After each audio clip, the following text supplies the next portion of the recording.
नमस्कार दोस्तों, स्वागत है आपका हमारे वननेस क्लासेस यूट्यूब चैनल पे। दोस्तों आज हम लोग हिंदी व्याकरण के एक बहुत ही इंपॉर्टेंट टॉपिक वर्ण को पढ़ने जा रहे हैं। वर्ण हमारा 9, 10, 11, 12 सभी क्लासेस में मतलब कि महत्वपूर्ण भूमिका निभाता है। आगे कंपटीशन में भी वर्ण से क्वेश्चन पूछते हैं, ठीक है ना। तो हम लोग वर्ण जो चैप्टर है उसको बहुत ही डिटेल से हम लोग पढ़ने वाले हैं कि वर्ण क्या होता है, उसके प्रकार को देखेंगे, उसका उच्चारण स्थान देखेंगे, ये सब हम लोग देखने वाले हैं एक एक करके। तो चलिए सबसे पहले हम लोग देखते हैं आखिर वर्ण है ना। तो वर्ण का परिभाषा क्या होता है? तो वर्ण का परिभाषा होता है कि वर्ण उस मूल ध्वनि को कहते हैं जिसे खंड या टुकड़ा नहीं किया जा सकता है, या भाषा के सबसे छोटी इकाई को वर्ण कहते हैं। ये हम लोग क्लास 1 से ही पढ़ते आ रहे हैं और अभी तक हम लोग क्लास 10, 12 में भी पढ़ रहे हैं, है ना। तो याद ही होगा सबको कि वर्ण उस मूल ध्वनि को कहते हैं जिसे खंड या टुकड़ा नहीं किया जा सकता है, या भाषा के सबसे छोटी इकाई को वर्ण कहते हैं। अब देखिए दोस्तों, हम लोग जो एग्जाम्पल में मैंने जो लिखा ना यहाँ पे क है ना, तो ये तक पूरा क नहीं लिखा हुआ है, यहाँ पे भी लिखा हुआ प, लेकिन ये आधा प और ये म है। क्योंकि अब देखिए क अगर हम ऐसे लिखते हैं तो इस क को हम खंड या टुकड़ा कर सकते हैं। जैसे कि इस क को हम आधा क और अ में लिख सकते हैं। तो ये तो इसका हमारा हो गया ना। तो ये क कैसे हो गया वर्ण? वर्ण नहीं हो गया। वर्ण किसको कहते हैं? भाषा के मूल ध्वनि को, या फिर वर्ण उसे कहते हैं जिसे खंड या टुकड़ा नहीं किया जा सकता। तो हम क्या आधा क को का कहेंगे, मतलब कि वर्ण कहेंगे, ठीक है। अब इसी तरह से हमारा देख लिया जाए कि च, ठीक है, या फिर ट। तो ये सभी में क्या है ना कि ये आधा च प्लस अ मिलकर बना है।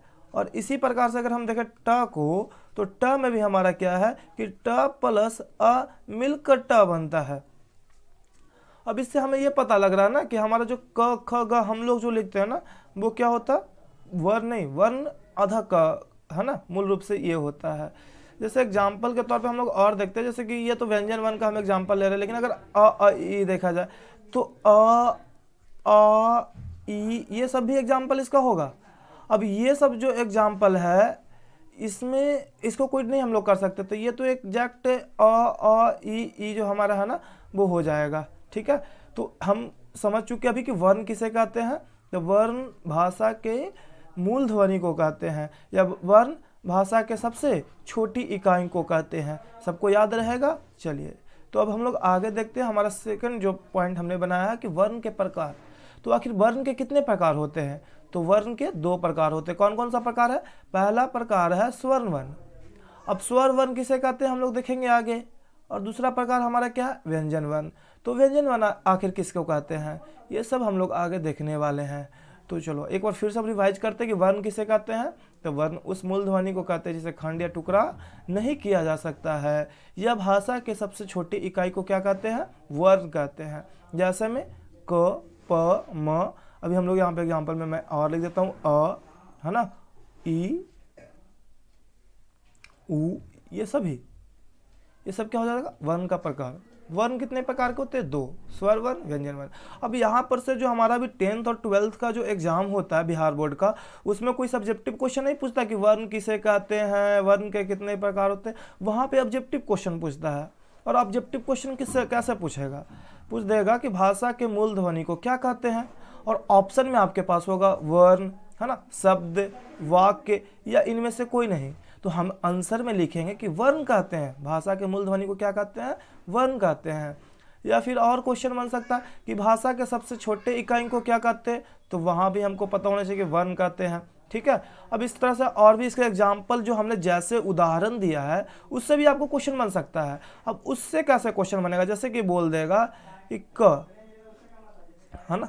अब इसका हमको देखना है क्या है, क का विच्छेद करना है ना, वर्ण विच्छेद करना है। अब क का वर्ण विच्छेद हमने अभी आपको बताया कि कर्ण का वर्ण विच्छेद कैसे करते हैं, है ना।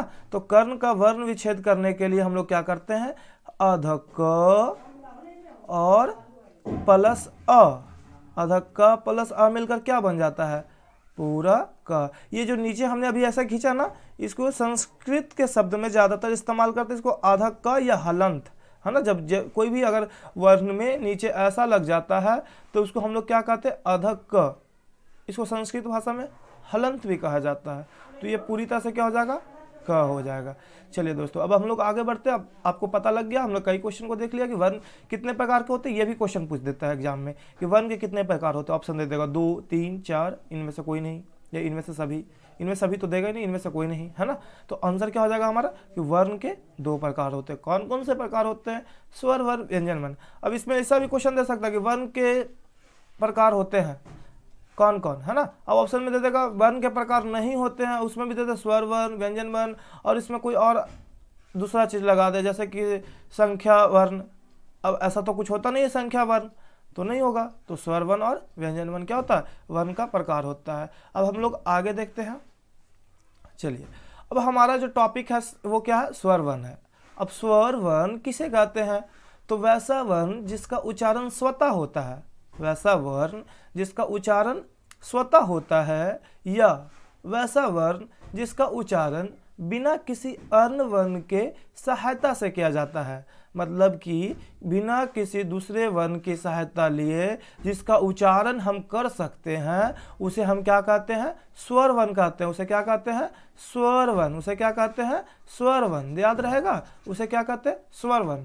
वैसा वर्ण जिसका उच्चारण बिना किसी अन्य वर्ण की दूसरे वर्ण की सहायता से किया जाता है, तो उसे स्वर वर्ण कहते हैं। अब इसमें जैसे में हमने एग्जांपल दिया अ, आ, ई, उ, री, ए, ओ, औ। अब देखिए दोस्तों, हमने यहाँ पे अन और आ को नहीं लिखा है। अब अन और आ को क्यों नहीं लिखा है? अब तो आप नर्सरी क्लास से पढ़ते आ रहे हैं कि अन और आ को भी स्वर वर्ण कहते हैं। ठीक है, अन और आ को स्वर वर्ण कहते हैं। वो स्वर वर्ण में हम लोग पढ़े थे नर्सरी, एलकेजी, यूकेजी 1, 2 में। ठीक है, लेकिन अभी हम लोग ऐसा पढ़ते हैं कि अन और आ को स्वर वर्ण में नहीं रखते हैं। अब अन और आ को क्या कहते हैं? तो अन को अनुस्वर क्या कहते हैं? अनुस्वर। अन को क्या कहते हैं? अनुस्वर। और आ को क्या कहते हैं? तो आ को विसर्ग कहते हैं। चलो, समझ में आ रहा है ना? अ को क्या कहते हैं? विसर्ग कहते हैं। अब इसका जो हमारा मात्रा, जैसे अन और यहाँ पे क्या है? आ। चलिए, तो अब हम लोग एक एक करके सबका मात्रा देखेंगे कि हमारा मात्रा क्या है। जैसे कि अ, तो अ का मात्रा नहीं होता है, ठीक है ना। आ का मात्रा होता है, और आ का मात्रा क्या होता है? ऐसे। कैसे होता है? इस तरह से, ठीक है। और ई की मात्रा कैसे होती है? तो इधर से होती है, आगे से ऐसे कर देना है, तो ये ई हो गई। और इसमें हम लोग क्या करते हैं? ऐसे कर देते हैं, तो ये क्या हो जाता है? ई हो जाता है। अब ऊ की मात्रा क्या होता है? ऐसे। और ऊ की मात्रा ये ऐसे हो गया, और ई की मात्रा ये हो गया। चलिए, ए की मात्रा, तो ए की मात्रा ऐसे करते हैं, ए की मात्रा ऐसे होता है।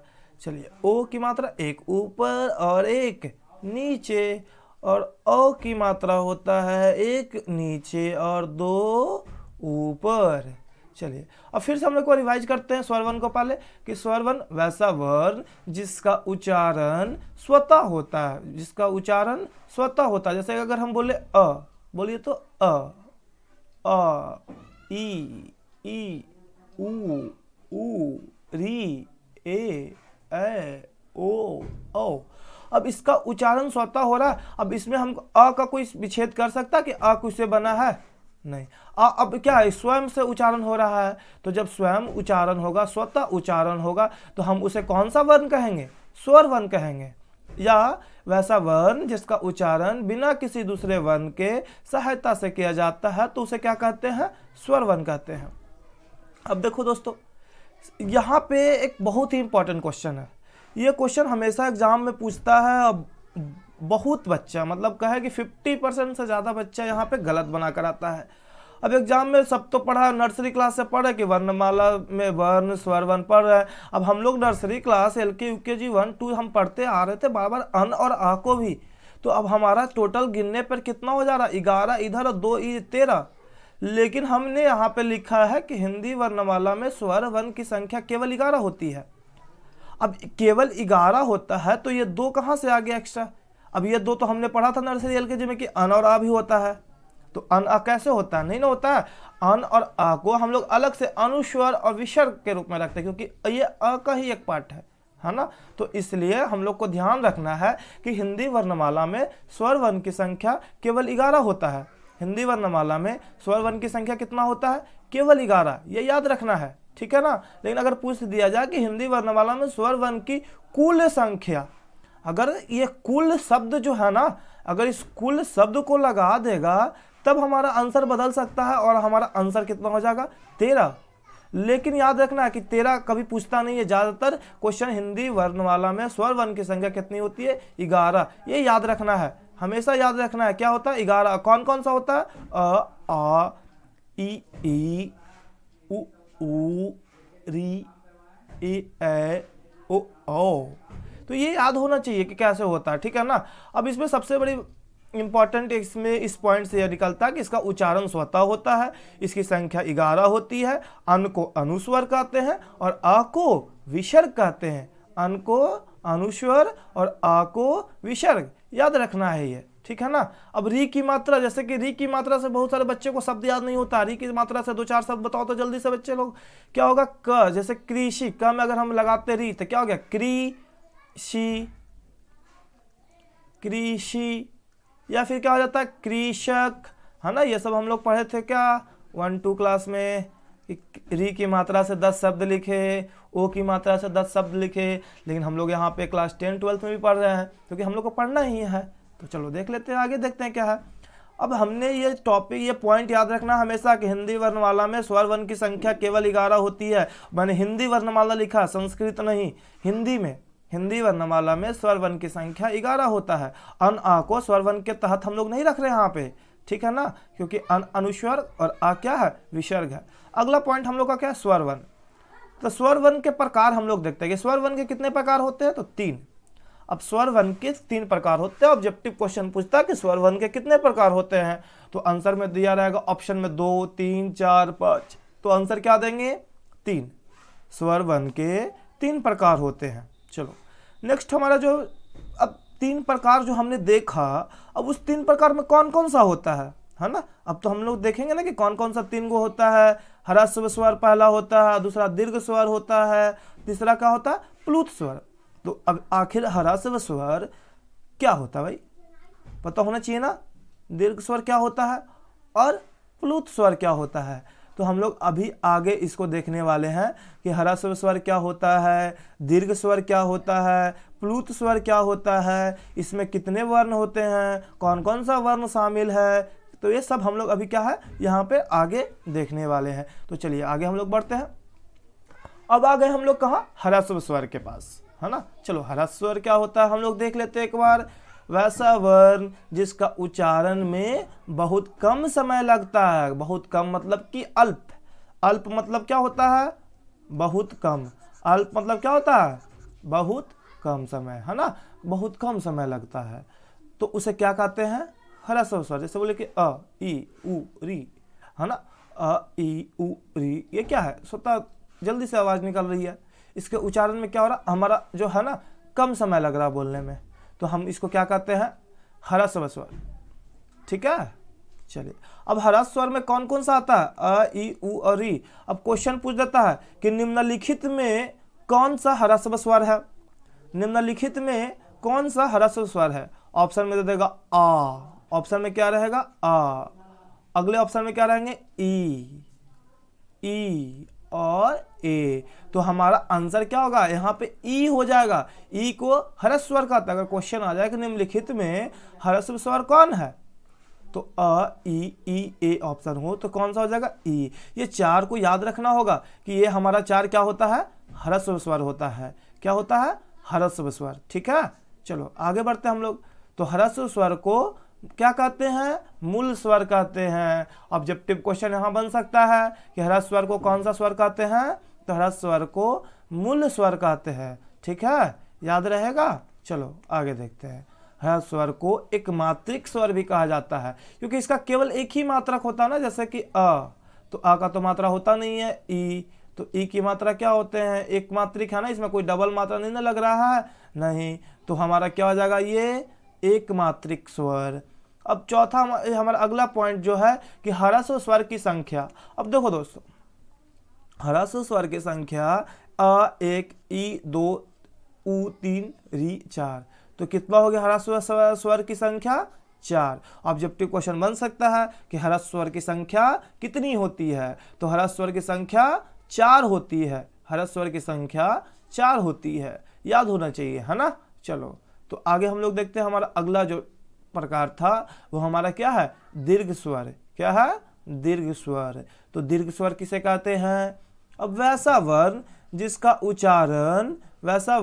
उच्चारण में क्या हो, ह्रस्व स्वर से 2 गुना समय लगे। कितना समय लगे, 2 गुना। जैसे कि अगर मान लो यहाँ से हमको जा रहे हैं, यहाँ ह्रस्व स्वर के बोलने में इतना समय अगर लगा, तो हमारा दीर्घ स्वर बोलने में इतना और समय लग जाएगा।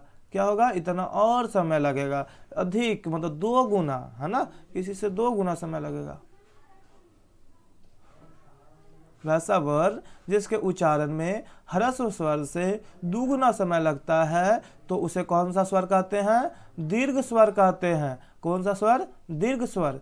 तो उसे दीर्घ स्वर कहते हैं। याद रहेगा ना। देखिए दोस्तों, मैंने 2 बार लिख दिया यहाँ पे, तो उसे दीर्घ स्वर कहते हैं, तो उसे दीर्घ स्वर कहते हैं। चलिए, टाइपिंग प्रॉब्लम है, इससे मतलब कोई दिक्कत नहीं होना चाहिए, ठीक है ना। इसको मैं काट दे रहा हूँ एक को, तो उसे दीर्घ स्वर कहते हैं, है ना। मैंने यहाँ पे डबल रिपीटेड हो गया, टाइपिंग में प्रॉब्लम है, कोई दिक्कत की बात नहीं, ठीक है ना। चलो, तो उसे दीर्घ स्वर कहते हैं। चलिए आगे देखते हैं। अब इसका कौन कौन सा दीर्घ स्वर में, जैसे कि उच्चारण करके देख लिया जाए। अ, ई, उ, ए, ओ, औ, है ना। अब ये सब क्या है, दीर्घ स्वर, है ना। अब कैसे पता लगे, जैसे कि आ प्लस आ। अब ई आ एगो बोले में उच्चारण लग रहा था, अब इसमें और ज्यादा लग रहा ना, तो ये क्या हो जाएगा, आ। तो ये तो स्वाभाविक है कि डबल आ गया, तो एक इसमें मतलब कि सिंगल आ से तो ज्यादा ही समय लगा होगा बोलने में, तो आ, है ना। तो क्या हो रहा है, थोड़ा ज्यादा समय लग रहा है। चलिए आगे जो हमारा एग्जाम्पल लिखा हमने ई, तो ई को हम लोग देखेंगे कैसे। तो जो ई है ना, जैसे ई प्लस आ मिलकर बनता है। अब ई प्लस आ मिलकर क्या बन गया, ई। तो ई प्लस आ बनकर जो ई बना, अब ई का तो समय लग ही रहा था, अब आ का भी समय, तो डबल समय लग रहा है। इसी तरह ऊ में भी है कि ऊ भी कैसे बनता है, तो ऊ प्लस आ, ऊ, है ना। फिर क्या है, ई प्लस ए, तो ए, है ना। ई प्लस ऊ, तो ओ, इस तरह से। तो ये जो कितनी संख्या है, 7, है ना। हमने देखना है कि इसकी संख्या कुल कितनी है। तो इसकी आ, ई, उ, ए, ओ, औ, है ना। ये कितनी होगी, कुल 7 संख्या। तो दीर्घ स्वर की संख्या कितनी होती है, 7 होती है, याद रहेगा ना। चलो अगला जो हमारा वीडियो आएगा ना, वो इसी से ऑब्जेक्टिव क्वेश्चन हम लोग लेकर आएंगे, ठीक है ना। अब ऑब्जेक्टिव क्वेश्चन में कितना सही होता है वो तो तुम लोग को पता लगेगा ही। तो चलो देखते हैं हम लोग क्या होता है। तो अब इसमें एक और पॉइंट है कि दीर्घ स्वर को ना द्विमात्रिक स्वर कहते हैं। कौन सा स्वर कहते हैं, दीर्घ स्वर को द्विमात्रिक। दीर्घ स्वर को द्विमात्रिक स्वर कहते हैं, है ना। कौन सा मात्रिक, द्विमात्रिक। और ह्रस्व स्वर को एक मात्रिक, है ना। इसके साथ साथ ह्रस्व स्वर को मूल स्वर भी कहते हैं। चलिए याद रहेगा, एक बार फिर से रिवाइज करेंगे, आगे हम लोग देखते हैं।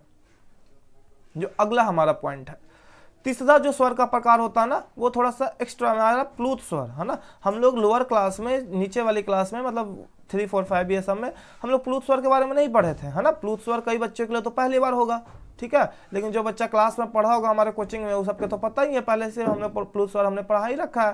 प्लूत स्वर क्या होता है, तो वैसा वर्ण जिसका उच्चारण में ह्रस्व स्वर से 3 गुना समय लगता है। वैसा वर्ण जिसके उच्चारण में ह्रस्व स्वर से 3 गुना समय लगता है ना। तो उसे क्या कहते हैं, प्लूत स्वर कहते हैं। अब उच्चारण में जैसे देखिए यहाँ पे हमने स्वर में लिखा नहीं था ओम, स्वर में, स्वर का जब एग्जाम्पल लिखा उसमें ओम था नहीं, लेकिन ये ओम शामिल हो गया। अब ये ओम क्या ना, ज्यादातर संस्कृत के शब्दों में इस्तेमाल होता है। अब ओम का उच्चारण कीजिए, जैसे कि ओम, है ना, ओम। अब ओम का उच्चारण में क्या हो रहा है, लंबा समय लग रहा है, ओम, है ना। उच्चारण करके देखना है, प्रैक्टिस करना है। जब तक स्वर में नहीं प्रैक्टिस करेंगे तब तक नहीं होगा, ठीक है ना। बोलना है, से बोलिए इसे साथ में, ओम, है ना। ओम बोलने से बहुत फायदे होते हैं, है ना। ओम एक प्रकार का हमारा योगा भी है। चलिए तो ओम हम लोग बोल लेते हैं। अब ओम को कौन सा स्वर कहते हैं भाई? तो ओम को त्रिमात्रिक स्वर कहते हैं। कौन सा स्वर कहते हैं? त्रिमात्रिक स्वर। ओम को त्रिमात्रिक स्वर कहते हैं। और इसकी संख्या कितनी होती है? एक। प्लुत स्वर की संख्या एक होती है दोस्तों, ठीक है। प्लुत स्वर की संख्या एक होती है, ठीक है। चलो आगे हम लोग देखते हैं। अगला हमारा जो टॉपिक है वो क्या है? तो अगला हमारा टॉपिक है व्यंजन वर्ण। क्या टॉपिक है? व्यंजन वर्ण। अब व्यंजन वर्ण क्या होता है तो हम लोग अभी देखने वाले हैं। वैसा वर्ण जिसका उच्चारण स्वतः ना होकर, वैसा वर्ण जिसका उच्चारण स्वतः ना होकर किसी और वर्ण की सहायता से किया जाता है, किसी और वर्ण की सहायता से किया जाता है, तो उसे क्या कहते हैं? व्यंजन वर्ण कहते हैं। तो उसे व्यंजन वर्ण कहते हैं। अब इसमें कौन कौन सा शामिल है? कवर्ग, चवर्ग, टवर्ग, टवर्ग, पवर्ग, य, र, ल, व, तलव्य, मूर्धन्य, दंडी। हाँ, अब ये छह तरह ज्ञा है ना, उसको हम लोग मूल रूप व्यंजन नहीं कहते हैं, ठीक है ना, क्योंकि ये दो व्यंजनों से मिलकर बना है। इसमें एक और इंक्लूड करते हैं सरा, जो हम लोग आगे देखेंगे। अगला जो हमारा पॉइंट होगा ना आगे, ये हमने लिखा है, इसलिए हम लोग आगे इसको डिस्कस करेंगे। अभी हम लोग ये देखते हैं। वैसा वर्ण जिसका उच्चारण स्वतः ना होकर किसी और वर्ण की सहायता से किया जाता है, तो उसे क्या कहते हैं? व्यंजन वर्ण कहते हैं। याद रहेगा? चलो याद तो रहना ही चाहिए, तब हम लोग पढ़ ही रहे हैं। केवल एक रिवीजन क्लास हो रहा है ना, पहले से हम लोग पढ़ चुके हैं ये सारा कुछ। सब बच्चा पढ़ा होगा, 2 में भी पढ़ा, 3 में भी पढ़ा, 1 में भी पढ़ा, 4 में, 5, 9। अब नहीं पढ़ा होगा तो नहीं पढ़ा, लेकिन जो बच्चा पढ़ा होगा वो तो पढ़ा ही होगा। तो चलो, है ना, आगे हम लोग देखते हैं। अब ये कवर्ग का मतलब क्या होता है? क वर्ग मतलब कि क के साथ में जितने कुछ है ना सब, क, ख,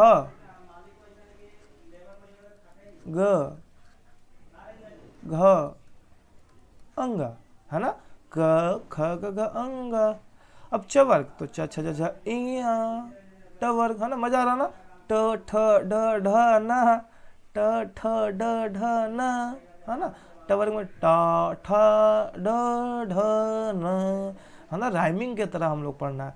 पवर्ग प, फ, ब, भ, म, ये तो लग रहा तुम सारे का मात्रा। चलो ठीक है, आगे हम लोग क्या है?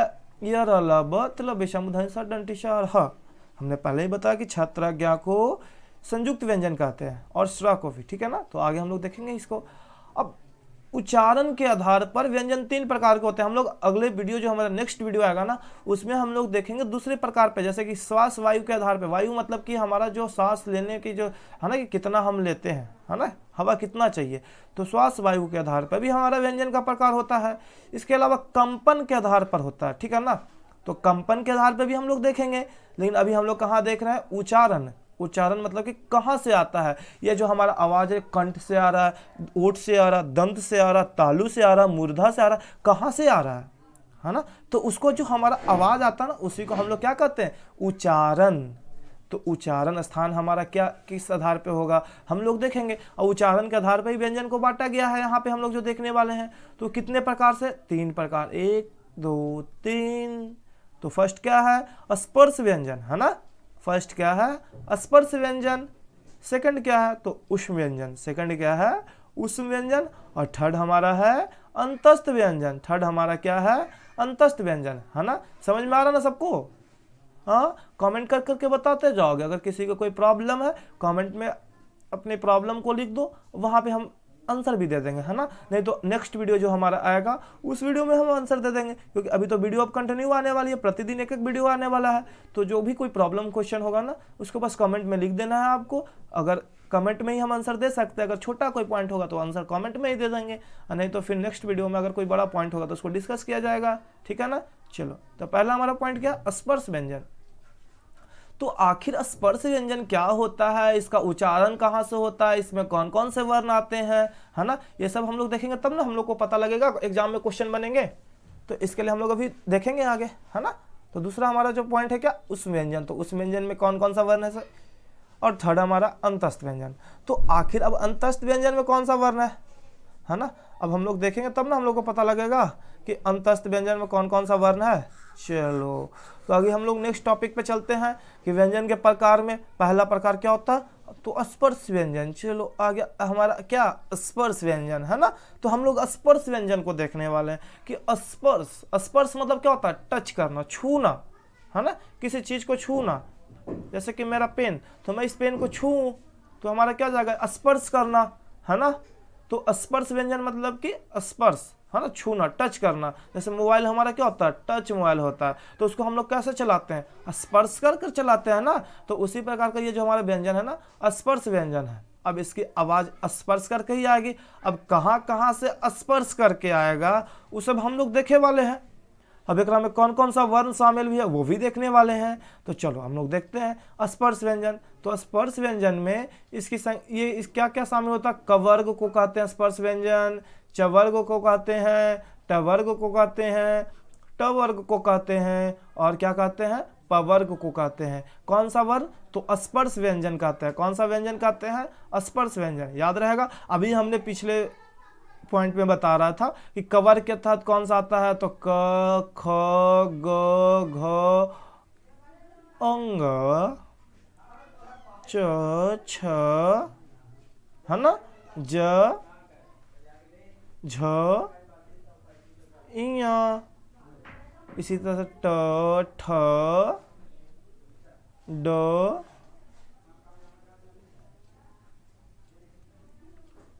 ध न, ट ठ ड ढ और न। थोड़ा सा राइटिंग में प्रॉब्लम हो रही है यहाँ पे, है ना, क्योंकि अभी फर्स्ट टाइम पेन से लिख रहा है ना, पेन टैप पे, तो इसलिए थोड़ा सा प्रॉब्लम आ रही है। धीरे धीरे सही हो जाएगी, है ना। प फ और क्या, ब भ और म।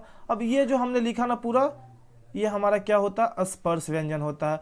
तो इन स्पर्श व्यंजन में हमने कितने लिखा है, काउंट कर लेते हैं, 5 पचे 25। तो स्पर्श व्यंजन की संख्या कितनी होती है, 25 होता है। क्या होता है, 25। अब हमने लिखा यहाँ पे कि इसका उच्चारण स्थान क्या होता था, कंठ, तालु, मूर्धा, दंत और ओष्ठ। कंठ, तालु, मूर्धा, दंत और ओष्ठ। तो आखिर कंठ से किसका उच्चारण होता है भाई, तालु से किसका होता है, मूर्धा से किसका होता है, दंत से किसका होता है, ये सब हम लोग देखेंगे तब ना हम लोग को याद रहेगा। अगर एग्जाम में सबसे ज्यादा क्वेश्चन पूछता है कहीं से, तो ये उच्चारण स्थान से ही पूछता है कि किसका उच्चारण स्थान क्या है। सबसे बड़ी क्वेश्चन, सबसे ज्यादा क्वेश्चन कोई भी एग्जाम में पूछता है तो वो उच्चारण स्थान से पूछता है, वन से, कि कवर्ग का उच्चारण स्थान क्या होगा, चवर्ग का उच्चारण स्थान क्या होगा, टवर्ग का। अब उसमें कवर्ग के तहत कौन कौन से वर्ण, अगर ख का पूछ देगा, ख का उच्चारण स्थान क्या है, तो ख कौन सा वर्ग में आता है, क वर्ग में आता है। और हमने यहाँ पे लिख दिया है कि क वर्ग का उच्चारण स्थान कंठ होता है। क वर्ग का उच्चारण स्थान क्या होता है, कंठ। तो याद रहेगा ही, है ना। तो चलो अभी इसी तरह से देखते च। तो च वर्ग का उच्चारण स्थान तालु होता है। पूछ दे क्वेश्चन कि ज का उच्चारण स्थान क्या है, तो आंसर क्या दे देंगे, तालु, है ना, तालु। मूर्धा, अब अगर इसमें ट ठ ड ढ न, ट ठ ड ढ न, है ना, इसका उच्चारण स्थान पूछा जाए तो इसका उच्चारण स्थान क्या होगा हमारा, मूर्धा होगा। क्या होगा, मूर्धा, है ना। और चौथा हमारा जो है ट वर्ग, ट वर्ग का उच्चारण स्थान दंत होता है, त थ द ध न, है ना। प वर्ग का उच्चारण स्थान, अब ये तो साफ साफ प वर्ग सबसे हल्का, उसका उच्चारण में कोई प्रॉब्लम नहीं होता। प फ ब भ म, कोई भी व्यक्ति बताओ कि जो प फ ब भ का उच्चारण बिना ओठ सटैले कर दे, कर सकते हो, बोलो तो जल्दी सब बोल के देखो, उच्चारण करके देखो तो। प बोले, अब प में क्या लग रहा है, ओठ सट रहा है, नहीं ना। तो जब ओठ नहीं सट रहा है, सट रहा है ना। प फ ब भ म। अब बताओ ये किसी में भी हमारा ओठ नहीं सटा, सभी में सटा है ना। तो प वर्ग का उच्चारण स्थान कहाँ से होता, ओठ। ओष्ठ मतलब कि ओठ, दंत मतलब दांत, है ना।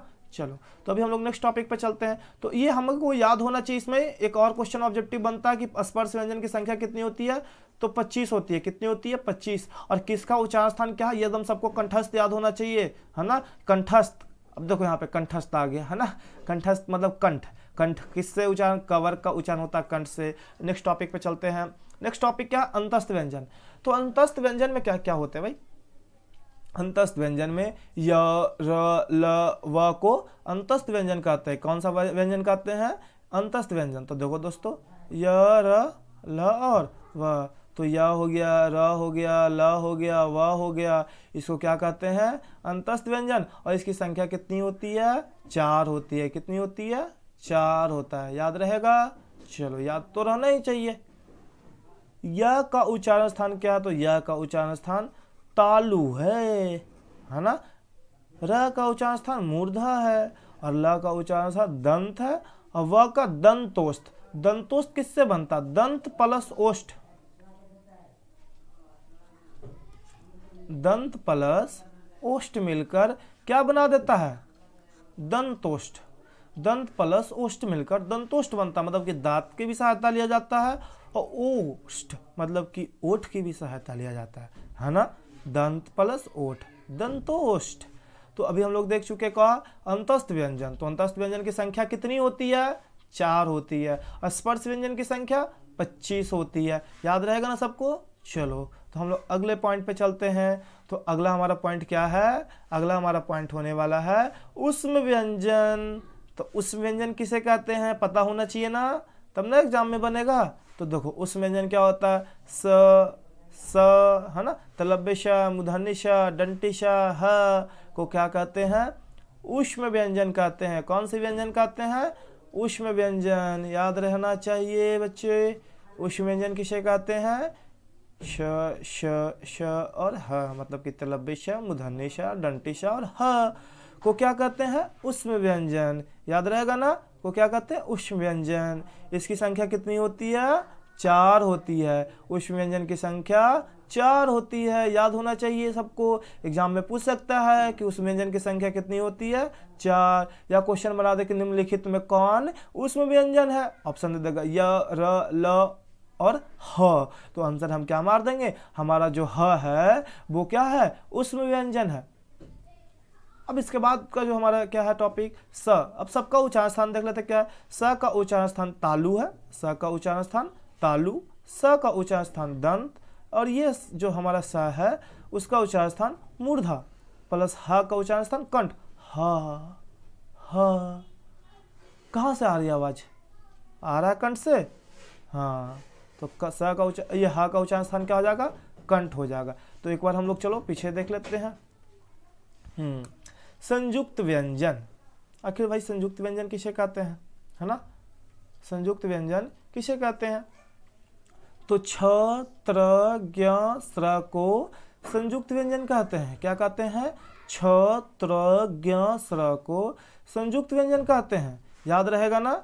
अब देखो इसमें कौन सा यहाँ पे इया होगा, ठीक है ना, छूट गया एक, ज प्लस इया। अब यहाँ ध्यान से देखना है, आधा क, आधा त, आधा स, यहाँ पूरा श, है ना, को मिला आधा क प्लस छ, त्र, ज्ञ और स्र। तो ये भी क्वेश्चन पूछता है, अगर पूछता है कि क प्लस स मिलकर क्या बनता है? मिलकर क्या बनता है? मिलकर क्या बनता है? तो आंसर क्या हो जाएगा? छ, है ना। क्या आंसर होगा? छ। तो ये पता होना चाहिए, है ना, संयुक्त व्यंजन। अब संयुक्त व्यंजन की संख्या कितनी होती है? 4। संयुक्त व्यंजन की संख्या 4 होती है ना। संयुक्त व्यंजन की संख्या कितनी होती है?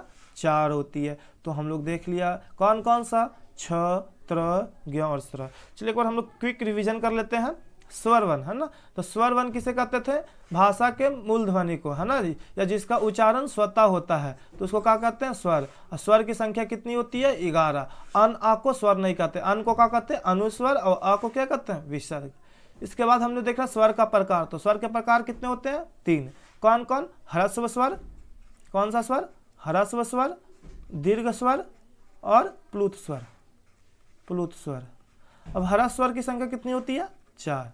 दीर्घ स्वर की संख्या कितनी होती है? 7। प्लुत स्वर की संख्या कितनी होती है? 11। ह्रस्व स्वर में कौन सा शामिल है? तो अ, ई, उ और री। और इसमें क्या?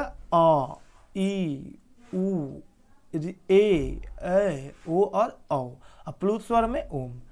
ह्रस्व स्वर को क्या कहते हैं? मूल स्वर, है ना, याद रहेगा। ह्रस्व स्वर को मूल स्वर भी कहते हैं और इसे एक मात्रिक स्वर भी कहा जाता है, ठीक है। इसी तरह दीर्घ स्वर को द्विमात्रिक स्वर कहते हैं और इसी तरह प्लुत स्वर को त्रिमात्रिक स्वर कहते हैं, है ना। चलो इतना याद होना चाहिए। अब इसके बाद हम लोग देखे थे क्या, व्यंजन।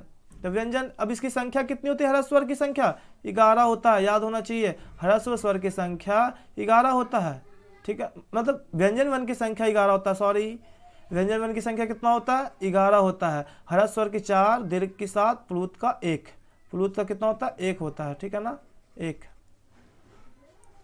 इसके बाद हम लोग देखा था व्यंजन वन। अब व्यंजन वन में हम लोग देखा है ना, कवर्ग, चवर्ग, टवर्ग, टवर्ग, पवर्ग, य, र, ल, ब, है ना, तलबेसा, मुधनसा, डंटिशा, ह। अब ये व्यंजन वन की कुल संख्या कितनी होती है, 33। हमने नोट नहीं किया था, कहीं पे छूट गया था, ध्यान से देख लो। व्यंजन वन की संख्या कितनी होती है, कुल संख्या, व्यंजन वन की संख्या, कुल संख्या नहीं, व्यंजन वन की संख्या कितनी होती है, 33, ठीक है। अब इसमें व्यंजन वन में प्रकार क्या था, स्पर्श व्यंजन। तो स्पर्श व्यंजन कितने थे, 25। अंतस्थ व्यंजन 4, उष्म व्यंजन 4, संयुक्त व्यंजन 4, याद रहेगा ना। चलिए दोस्तों, ठीक है, तो आपको इतना लगभग ये रिवीजन हो ही गया होगा, है ना। अब इसको क्या है ना कि अगर इसको मतलब नोट्स करना चाहते हैं तो आप वीडियो के स्क्रीनशॉट लेकर नोट्स कर लीजिए, नहीं तो फिर हम इसके लिंक मतलब जो हमारा डिस्क्रिप्शन होगा ना, और उस डिस्क्रिप्शन में हम इसका जो हमारा पीपीटी या पीडीएफ का है ना, उसका हम लिंक दे देंगे। आप वहाँ से डाउनलोड करके भी इसको क्या कर सकते हो, मतलब कि नोट्स कर सकते हो, है ना। नहीं तो फिर ऐसे कॉपी पे भी रोक रोक कर वीडियो कर सकते हो, सेव कर सकते हो 2 बार 3 बार, है ना। देखो अपने दोस्तों के साथ शेयर करोगे तो और भी ज़्यादा बेहतर होगा, है ना। तो देख देख कर ऐसा मतलब नोट्स बना लेना इससे, नहीं तो फिर तुम लिंक से शेयर करके बना सकते हो, है ना। चलो तो आगे हम लोग देखते हैं क्या, हमारा तो व्यंजन यहाँ पे हो गया, ब्रीफ हम लोग पढ़ चुके हैं, ठीक है ना। अभी जो हमारा इसका डिटेल्स होगा ना, ये हमारा क्या था, पार्ट 1 वीडियो था, ठीक है। अब ये जो पार्ट 1 वीडियो था, इसमें हमने जो मेन चीज़ था, मतलब मूल चीज़ जो था ना, जैसे अभी हम लोग पढ़ चुके थे वो इसमें अधिकांश टॉपिक हम लोग पढ़ ही चुके थे अधिकांश, है ना। तो वो सब था। अभी जो हमारा पार्ट 2 वीडियो आएगा ना, वो में काफ़ी डिटेल्स इसके आगे हम लोग देखेंगे कि जो वर्ण होता है उसका उच्चारण जो श्वास वायु के आधार पर होता है, जो कंपन के आधार पर होता है, वो कैसे होता है ना। ऑब्जेक्टिव क्वेश्चन कैसे पूछे जाते हैं, क्या क्या ऑब्जेक्टिव क्वेश्चन बन सकता है, ये सब क्वेश्चन हम लोग अभी आगे जो हमारा पार्ट 2 वीडियो आएगा उसमें हम देखेंगे, है ना। पार्ट 2 वीडियो भी जल्दी आ जाएगा, 1-2 दिन में ही आ जाएगा पार्ट 2 वीडियो, है ना। तो पार्ट 1 वीडियो आप लोग देखिए जल्दी से, अब बढ़िया से देखना है, समझ समझ कर देखना है, ठीक है ना। और कॉपी कलम लेकर जब भी पढ़ने बैठना है तो कॉपी कलम लेकर बैठिए, और जो भी कोई पॉइंट लिखाया जा रहा है, बताया जा रहा है, समझाया जा रहा है, उस पॉइंट को अपने पढ़ाई के क्रम में ही नोट्स करते जाना है, ठीक है ना। अब नोट्स कर लिया, उसके बाद आराम से अपना फिर से उसको रिवाइज कर सकते हैं ना। नहीं तो वीडियो तो है यूट्यूब पे पड़ा हुआ, जब मन किया तब खोल लेंगे, तब रिवाइज कर लेंगे, जब भी भूले फिर खोलो फिर रिवाइज करो। यूट्यूब पे थोड़ी जाने वाला वीडियो क्लास थोड़ी हो रहा कि एक बार सर पढ़ा दिया दूसरी बार फिर से सर को पढ़ाना पड़ेगा, है ना। यहाँ पे तो हमने एक बार पढ़ा दिया, अब जब तुमको इच्छा होगा तब भी तुम पढ़ सकते हो। चलो तो अभी हम लोग देखते हैं, आगे चलते हैं। अब देखो, अब तुम लोग को एक काम बहुत जरूरी करना है, ठीक है ना। अब क्योंकि अब लोग एक वीडियो बनाने में काफ़ी समय लगता है, ठीक है, क्योंकि टाइपिंग करना पड़ता है, उसके बाद उसको वीडियो रिकॉर्ड करनी होती है, एडिट करनी होती है, अपलोड करनी होती है, सब में बहुत समय लगता है, ठीक है। तो तुम लोग एक काम कर लो जल्दी से कि चैनल जो हमारा है ना 1S क्लासेस, उसको सब्सक्राइब करो, है ना। सब्सक्राइब करना बहुत ज़रूरी है, सब्सक्राइब सभी बच्चों को कर लेना है, जो भी लोग देख रहे हैं ना सबको सब्सक्राइब कर लो, क्योंकि तुम लोग को वीडियो तो अच्छा लग ही रहा होगा, हमें पता ही है, ठीक है। और आगे और भी अच्छे से वीडियो आएंगे, इंप्रूव होते जाएगा धीरे धीरे, तो तुम लोग चैनल को सब्सक्राइब कर लो, है ना। अब जितने भी जो कि क्लास मतलब कि कह सकते हैं, इसमें तो हमारा हिंदी और इंग्लिश जो ग्रामर है ना, इसमें कोई लिमिटेशन नहीं कि कौन से क्लास का बच्चा पढ़ सकता है ना। लेकिन अगर यहाँ पे 9th 8th 10th 11th और 12th, इसके साथ साथ जनरल कम्पिटिटिव, है ना, जनरल कम्पिटिटिव के भी बच्चे अगर 8, 9, 10th 11, 12th और जनरल कंपटीशन के जो हमारे दोस्त हैं, उन सब भी ये वीडियो को देख सकते हैं, अगर उनको भी समझ में आएगा, है ना। क्योंकि बहुत ही हमने बच्चे की तरह समझाया इस बच्चे क्वेश्चन को, एक बच्चा भी इसको 4 क्लास का भी बच्चा समझ सकता है। अगर आप 4-5 क्लास का भी कोई बच्चा, अगर उसको तो वर्ण पढ़ना ही है, उसके टॉपिक है ही, तो वो भी पढ़ सकता है। तो लेकिन हमारा 10th और 12th का जो बोर्ड एग्जाम होता है बिहार बोर्ड का, उसमें भी ये क्वेश्चन पूछे जाते हैं, ठीक है ना। अब ये जो क्वेश्चन ये जो हमारा है ना, ये बिहार बोर्ड CBSE दोनों के लिए कारगर साबित होगा, क्योंकि ये ग्रामर है, ठीक है ना। अब ग्रामर में बिहार बोर्ड और CBSE से कोई मतलब नहीं होते हैं, जो हमारा सिलेबस है वही पढ़ेंगे, है ना। तो चलो, तो हमारा जो ये 8, 9, 10, 11, 12 के जितने भी आपके आसपास के दोस्त हैं, आपके जितने भी व्हाट्सएप पे लोग हैं, है ना, उन सब के साथ आपको क्या कर देना, शेयर कर देना वीडियो को। और वीडियो के आप लोग को और दूसरी तीसरी काम क्या करनी कि लाइक करनी है। कोई भी क्वेश्चन है या फिर वीडियो पसंद आया तो आपको कमेंट करके जवाब देना है ना, हम लोग कमेंट में जवाब भी देंगे आपको। और अगर आप मतलब नोटिफिकेशन तो चाहिए ही चाहिए, क्योंकि अगला वीडियो तो रोज़ आने वाला ही है। अब नोटिफिकेशन के लिए क्या करना होगा, बेल आइकन को दबाना होगा। जब बेल आइकन दबाएंगे तभी ना नोटिफिकेशन आएगा, नहीं तो वीडियो अपलोड होते जाएगा चैनल पे, अब आपको कोई सूचना ही ना मिलेगा, है ना। तो इसलिए क्या करना है, बेल आइकन को भी दबा लेना है, ठीक है। अब बस इतना ही, चैनल को ज़रूर सब्सक्राइब कर लो, ठीक है। चलो, तो आपका बहुत बहुत धन्यवाद जो वीडियो देखा, है ना। अब दोस्तों के साथ जितना जल्दी शेयर करो, क्योंकि चैनल के सब्सक्राइबर बढ़ाना है ना, बढ़ाओगे तब ना हम लोग और ज़्यादा सुविधाएं देंगे। चलो, तो जल्दी सब्सक्राइब कर लो सब। तो गुड बाय।